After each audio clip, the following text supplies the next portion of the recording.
right? And World War II started with Hitler's invasion of Poland, okay? And then we talked about Hitler's campaign, moving all across Europe. The only country that was successful in defending against him was, anybody? England. England, the British, okay? During the Battle of Britain, summer of 1940, okay? So up to this point, the entire war has been in Europe, okay? That is about to change. We are adding two new elements today, the Japanese and the United States. Any questions before I move on? Okay, our objective for the day, what I want you to be able to do by the end of class, I want you to be able to identify the causes, dynamics, and effects of the attack on Pearl Harbor, okay? We will cover all of these today. I want you to know what caused this event on both America's side and Japan's side. Some of the moving parts of the event, maybe not some of the details like how many people died or whatnot, but more so, why was it important? And then the overall effects. What actually happens now that we got attacked? Okay? Any questions before I go? Alright, Camilla, hit it. Alright, so let's talk about the rising sun. Let's talk about the Japanese for a second. Okay? We already covered this we already covered this first note in our first lecture.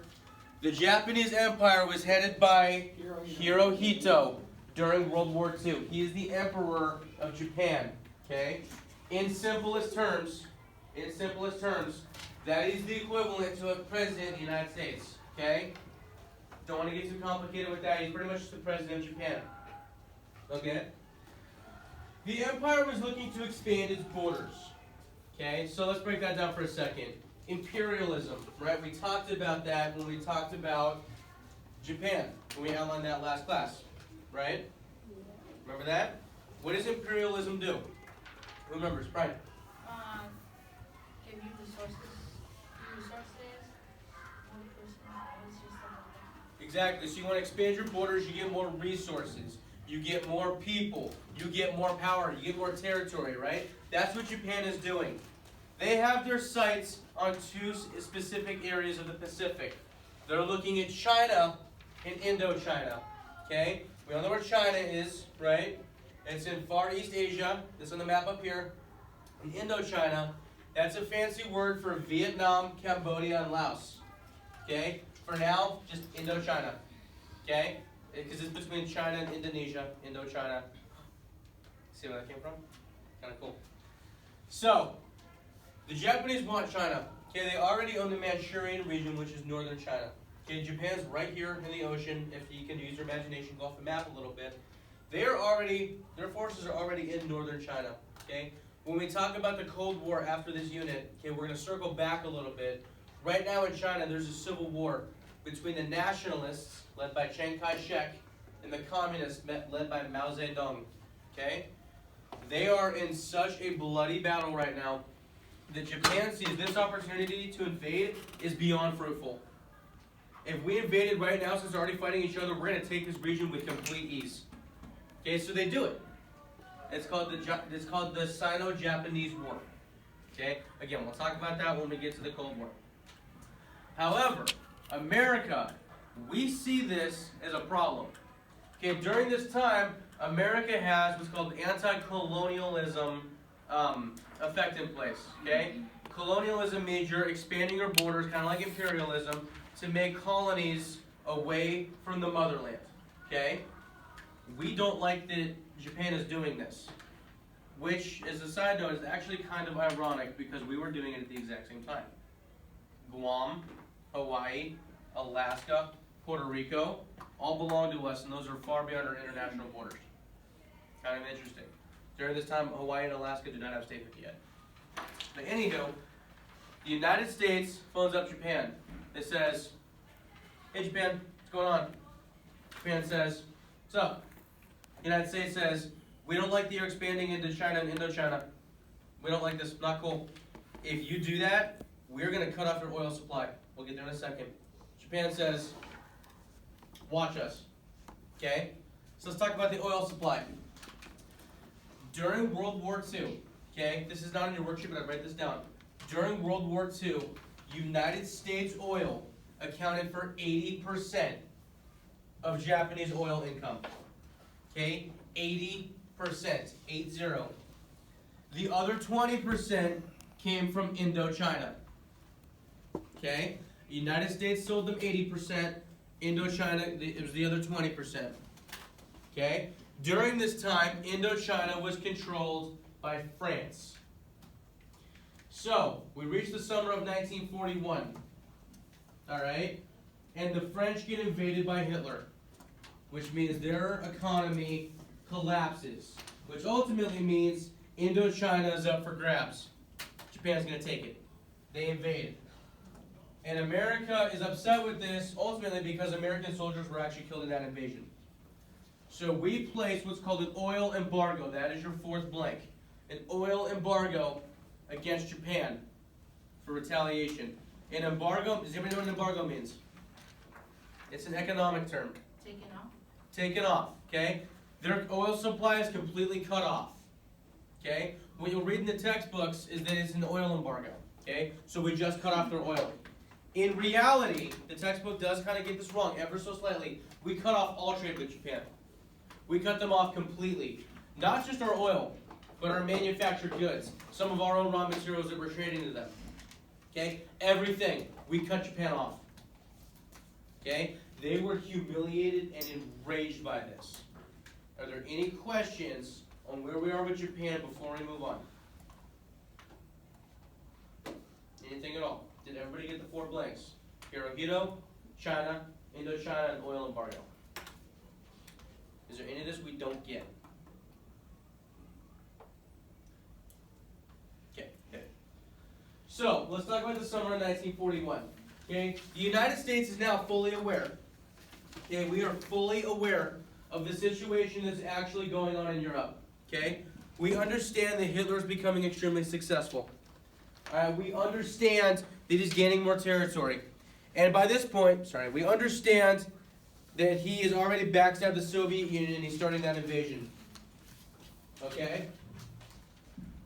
We also recognize the fact that Japan is getting powerful and they're in the Pacific. Okay? Which means we already know, that if we're going to start fighting with Japan, which is very likely, we're going to have to split our army into two different fronts. Half of us are going to Europe, half of us are going to Japan. Would that be challenging or helpful for us? Challenging. Why? Because you have to send. Because we have to split our army, right? And there's only so many people we can work with. Yeah, that's a great answer. So, we recognize the fact that this is going to be pretty tough if this is going to escalate. But, here's something else to take into consideration. Okay? You need oil to operate an engine. Okay? What do we remember the term for when a state or like a country is constantly making military vehicles, constantly making planes, constantly making ships?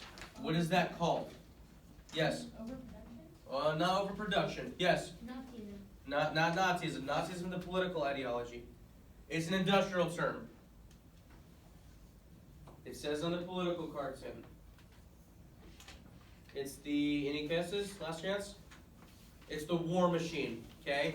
That's just the slang term for when a country is completely focused on military expansion and growing their military, okay?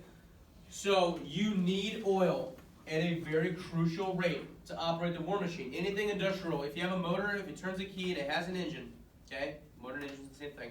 If it has an engine, you need oil, okay? So we're thinking, how long do the Japanese actually expect to operate a military if we cut off 80% of their oil? How long do you think it's going to last them? What do you guys think? No. Will we Not cut long. off oil from them? We cut off oil from them, okay? Oh. Because they invaded Vietnam. They invaded Indochina, okay? We got mad at that, so we cut off all oil with them. So we're sitting at this meeting after the oil embargo, and we think Japan is probably going to retaliate.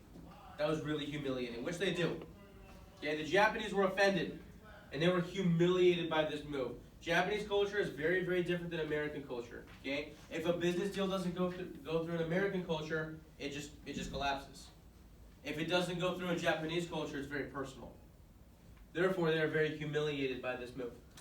They extensively plan a strike against the United States. They said, we're humiliated, we are embarrassed, we will not be shamed that way.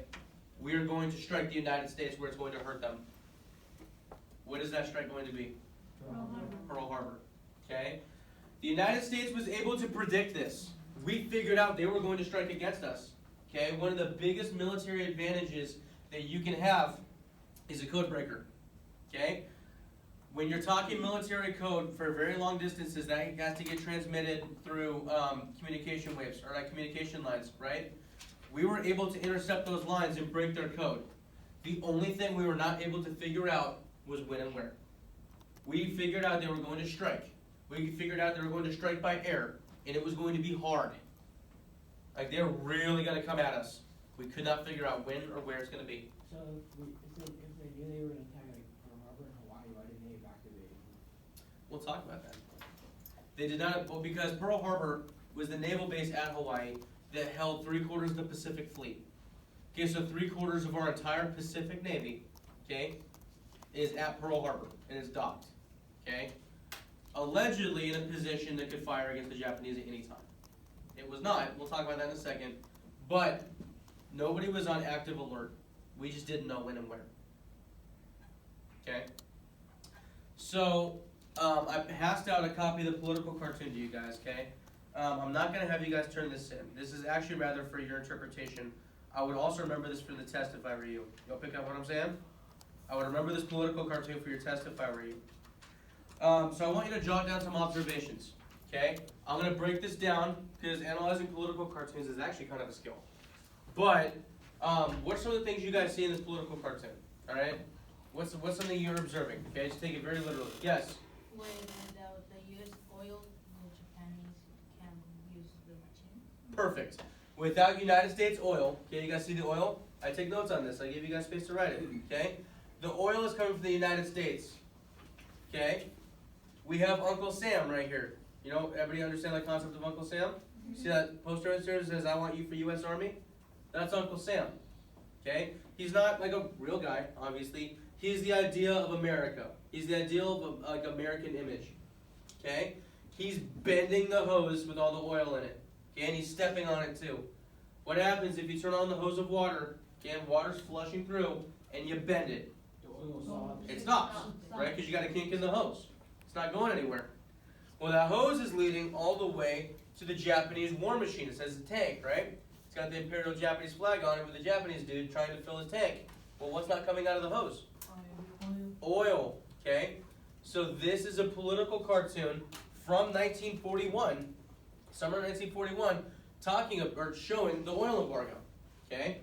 Again, I would jot that down on that sheet and hang on to that if I were you. That is really important, okay? That is the moving part that a lot of people miss when they think the Japanese attacked us for no reason. There was 100% a reason. The oil embargo. Okay? Alright. How are we doing? How's this looking right now? What questions do we have about, the political advancements so far? It's okay to ask questions.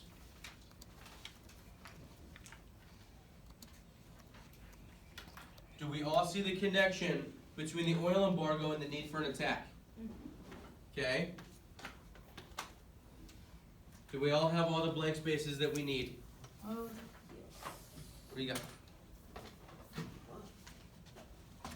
Oh, she good? wait. Yeah, you're good. Word, that's our next slide. Are we all good? Alright, let's do it. So, that attack comes on the morning of Sunday, December 7th, 1941. Okay? Sunday, December 7th, 1941. I wrote that down if I were you. That's a very important date. Okay? The Japanese led a heavy air attack against the United States naval base at Pearl Harbor, Hawaii. Okay? Has anybody actually ever been to Pearl Harbor? Okay, if you ever get a chance to go to Hawaii, make sure you stop in the island of Oahu and go to Pearl Harbor for a day. It's pretty awesome. This attack was, I'll hit on this later, this attack was almost flawless. They caught us by complete surprise. They caught us at the first light of dawn. They used overwhelming air support. They bombed almost every battleship we had. They hit almost every plane in our airfields. They cut off the escape. They completely surrounded the island. The attack, again, flawless. They only made one mistake. We will get there at the end of the lesson. During this attack, 2,402 Americans were killed. That is a ton of people. Let's say that again.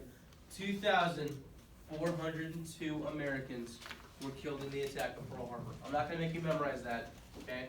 I'd rather you memorize the big picture idea as to why this happened and why this is important. But this was a massive, massive attack against the United States. Okay? The idea behind this was to cripple the Pacific Fleet. What do we think that means? The Pacific Fleet are all our battleships and carriers and submarines. What does it mean to cripple it? To destroy it. Okay? Because if they can take out the fleet, what are we going to fight back with? We can't. Nothing. We don't have any ships. Right? So that was the intention behind this. Now, Hirohito, okay, I'm not going to make you guys memorize this, but his chief, or his head of the Navy, his name is Isoroku Yamamoto. Okay? Or just in more layman's terms, Yamamoto. After the oil embargo, it says, we will strike Pearl Harbor. Okay? Can we win the war against the Americans? Just give it to me straight. Yamamoto says, with the oil supply we have, okay, and what we captured from Indochina, I can play defense for a year. After that, I'm not going to win this war for you. I can't. So walking into this, the Japanese knew they could not beat us. If we could bounce back from this, they can't beat us. We'll talk about more decisive battles in a couple of days that prove that point. But the attack on Pearl Harbor was a complete and utter success for the Japanese. It took out most of our ships and planes in the Pacific. Okay. The most famous story from the attack on Pearl Harbor is actually the ship in this picture right here. It's called the USS Arizona. Okay, obviously named after this great state we're in. So, one of the Japanese dive bombers, okay, a dive bomber is a plane where you straight down and you drop the bomb about 200 feet above the target and you pull up super fast. So you're aiming the bomb on the plane. I thought it was suicide bombers. No, those don't come till the Battle of Leyte Gulf in 1944. Those are also Japanese. Those are not Americans. Yeah. Wasn't there two planes that, two dudes that got on planes and then started trying to... That's from the movie. That's actually not true. That did not happen. We had anti-aircraft guns. I'll get there. Well, I'll show you guys a video in a second. We had anti-aircraft guns. We did not send pilots up in the air to shoot down Japanese planes. They caught us way too off guard. Or maybe it was a different time. Are you thinking of the movie with Ben Affleck? No, it's not a movie. I remember something about history, and then there was like two people who got on the planes. I'll circle back to that. But 99% sure that's not true. Yes? Wasn't there like a monument for the destruction of it? There is. So at Pearl Harbor right now, this ship right here, bless you, jeez. So the USS Arizona is actually still intact. It is most of the way underwater. And so there's a monument, it's actually a really cool monument. I've been on this monument. It's like this white bridge, okay? And it's, you can walk, it has a glass floor. You can walk over the USS Arizona and look down on it. It is super cool. Really sad. You really like have this feeling that just grips your heart, like this is real. Like this really happened. But yeah, glad you brought that up. Really cool monument. I'll show you guys pictures tomorrow. Because I actually have pictures of me there. But anyway, a dive bomber came, dropped a bomb, it pierced through all the decks, okay? And it actually, ironically, landed in the ship's hull, into the room with every single bomb and not a missile, but like the cannon shells, where they store those, landed in that room and made every single one of them explode. It could not have been more perfectly placed. And they caught it on video. That's the one major thing from Pearl Harbor. They actually caught a video. We'll watch that video in a second. But they did catch this on video. And it's a little interesting to watch. I might have already showed you guys this during Glowroom, I don't remember. But it's definitely breathtaking. But all this just goes to show, this was a very massive attack against the United States. Okay? This was a pretty big move for the context of World War II. Okay? Any questions on the actual attack itself?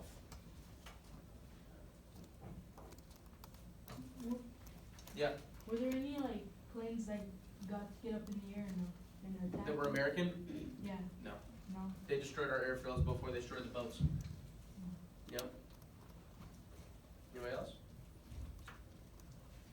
Alright, so go to the next slide. We got a couple pictures. That's a picture of the Arizona when it blew up from the south angle. I'll show you guys the video in a second. But that's a pretty massive explosion, okay? It's not like typical movie explosions where you're like, oh, okay. Is that all smoke in the air? Yes. No, bro. No, it really is. Oh, I thought it was ice cream. No, hey, stick with me. This definitely was a very sad day in American history. All right, and we'll circle back to that FDR quote from the beginning of class, talking about like how actually serious this was. Next slide. So, this is one of the ships. This is called the USS Oklahoma. Might want to remember this is one of your extra credit questions, just kind of trivia. The USS Oklahoma was the ship that actually capsized. Okay, does everybody know what that means? It flipped all the way. It flipped upside down. So you can see the whole of the bottom of the ship up in the air, and all the stuff in the air became underwater. Okay? The Arizona, the Oklahoma, the California, and the Nevada, I believe, were the only 4 ships that were not salvaged. Salvage means we brought them out of the water, put them back together, and used them again in the war. Okay? So we only lost 4 ships in this attack. We lost a ton of planes, can't save those. Why didn't we reuse those? Why didn't we? Because they were too mangled. Because they were too destroyed. I'll show you again. We'll watch the video of the Arizona in a second. You'll see, like from the video, it cannot be fixed. It blew up. And this is a picture from an adjacent plane, probably somewhere back here, of a Japanese fighter coming in and just, again, leading out that attack on Pearl Harbor. What plane? That's a Japanese fighter. That one's a Zero. Who took the picture? Probably the pilot right behind him. Yep. Alright, so will you hit the other light for me? So this is a video from the National Archives. There's no sound. And it's not, oops, it's not all that exciting because we just weren't able to capture like everything like completely on video. Just because everybody in this video is like actively getting like shot at. So this was pretty crazy stuff. But in a second, you're gonna see a torpedo splash in the water. Like this is real. So I'll walk you through this. It's kind of, but right, it's be right over here. Yeah. So that right there is a torpedo that got dropped in the water. Torpedoes travel to very, very shallow surfaces. Then zoom, zoom, zoom, zoom, zoom, boom, go hit a boat. That's a Japanese torpedo bomber right there. That's a Japanese attack plane. They're like they flooded the skies. It doesn't seem like much, and it seems like they're moving at very, very slow speeds. That is extremely fast. Okay, that's probably like 200 miles an hour. It doesn't look like it, but it really is.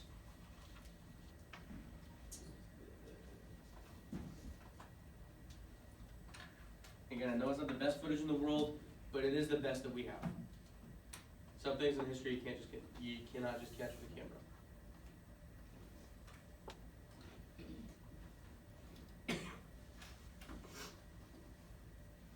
Alright, so in a second we're gonna cut to the USS Arizona, alright?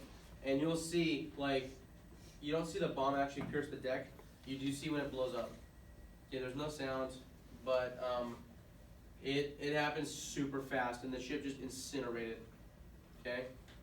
So that's the California, that's one of the ships that sank.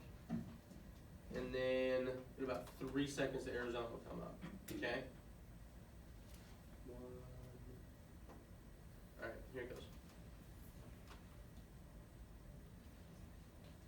So like that's a massive explosion, it's not fixable because like the whole ship like just started burning. It literally melted away. Yeah. Wait, was that the ship that had the room thing, or Yeah, that was the ship. that had the room full of the bombs? Sure. Yeah. It was just like the heads like the torpedoes that they would shoot out of the cannons. Yeah. Was this the only one that had a room full of bombs? No, so they all did, but that's the only one where the bomb from the Japanese plane pierced it and made them all explode at the same time. Yeah, exactly. Connor's right. Yes. Wasn't there like the ship that sank with people inside and then they like saved it? They didn't save it. That was called the Oklahoma. That's when they capsized.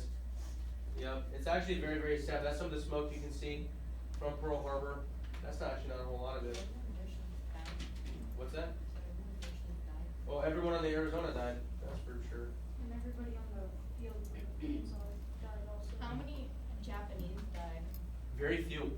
So we've all heard like the idea of like a kamikaze pilot, right? Like the pilot go fly into somewhere and like sacrifice themselves. Not at Pearl Harbor. We don't get there till a little bit later in the war. That's not until the Japanese get super desperate to win. Hiroshima. Stick with me. Yeah, Hiroshima is the nuclear bomb. We're not there yet. All right. So, any other questions about the attack before we start talking about how the U.S. broke it down? How did Japanese die? Their planes got shot down. So, remember all those like little black dots we saw in the sky in the video? Those are all anti-aircraft guns. So what that is basically this giant machine gun on the deck of a ship, where sailors would like as planes went by, and hopefully hit one of the wings. So we did not take out very many Japanese in this fight. They completely won. And that triggered the USA. Exactly. Next slide. You're 100% correct. So what happens? Okay, this is the next set of blanks in your sheet. President FDR went before a joint session of Congress, okay? Franklin Delano Roosevelt. Joint session of Congress means we have both the House of Representatives and the Senate, okay? That's a ton of people. There's 389 people in Congress right now when this happens, okay? And he asks Congress for a declaration of war, okay? So let's break this down again. Part of the U.S. government system is called checks and balances. We'll talk about this a little bit more when y'all get to 8th grade and you have me next year. Okay? One of the biggest checks and balances we have is that the president is the head of the military. Okay? The president is the head of the military. He can do almost what he wants with the military when he wants. Okay? One of the biggest challenges is he does not have the power to declare war. That is Congress's power. So the checks and balance there is one guy's in charge of the military, the other guy has the power to declare war. You can't really use one without the other, right? And vice versa. So FDR goes to Congress and asks for a declaration of war. That is when he gives his famous Day That Will Live in Infamy speech. This happens on December 8th. This is literally the day after Pearl Harbor. So it says yesterday, December 7th, 1941, the United States of America was unceremoniously attacked by the air and naval forces of the Empire of Japan. Okay? He's asking, this is it. We've been attacked. Prior to this, we've only been attacked one other time in American history. Anybody know what it is? It's okay if you know, it's kind of a hard one. Yeah? New York. No, that was in 2001. Oh, that wasn't it like this, Was it when the the raid war attacked against White House? Great Britain when we first came here? The second time. War of 1812, where the British came and burned down our capital. Anyway, this is the second time we've been attacked, right? You were right, that's the third time we've been attacked, though, 9/11. And FDR says, this is it, we need to come together, because if not, the Japanese will come back. They're expecting us to turn over. Okay? All but one vote was cast in favor of war. The vote ended up being 388 to 1. Who was the one person? There was one senator, I believe she was from Montana, but she was a pacifist. Like the textbook will say, she was an active pacifist and did not want to engage the United States in war. I don't remember her name off the top of my head, and I'll have that answer for you tomorrow. But one person said no, 388 said yes. So America is now officially in World War II because we declared war against the Japanese. Okay, so America declares war against Japan. So we are now in World War II, and we're on the Allies. Okay? So, this is where it gets a little complicated, okay? Because remember that knot we undid the first lesson in class? We have to tie it back up again. Okay? So at this point in time, Allies, okay, is Great Britain, okay? Soviet Union, okay? Remember why?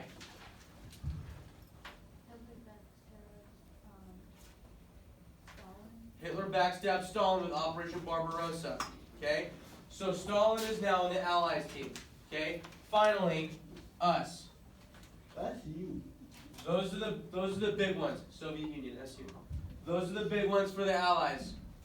Okay? We are now on this team. The Axis team.